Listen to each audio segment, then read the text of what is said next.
அரிசி விளைவிக்கும் இரண்டாவது நாடு இந்தியா. அரிசியை அதிகம் உண்ணுவதில் இரண்டாமிடம் இந்தியர்களுக்கு. அரி என்கிற தமிழ்ச்சொல்லுக்கு 30க்கும் மேற்பட்ட பொருள்கள் உண்டு. அரிசி என்கிற பொருளும் உண்டு. அரியே ஐமை என்கிறது தொல்காப்பியம். ஐமை என்றால் நுண்ணிய என்று அர்த்தம். பருப்பை விட நுண்ணிய தானியம் எனலாம். நெல், வரகு, சாமை, ஏலம் என பலவற்றிலிருந்தும் பெறப்படும் சிறிய தானியம் எல்லாமே அரிசி என்று அழைக்கப்பட்டன.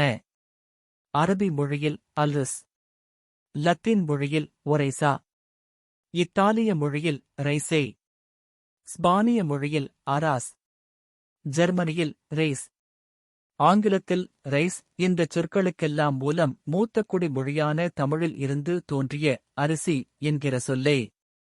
ஐவனம், வெண்ணெல், செந்நெல், தோரை ஆகிய சொற்கள் சங்க இலக்கியத்தில் நெல்லைக் குறிப்பிடுவதாக அமைகின்றன.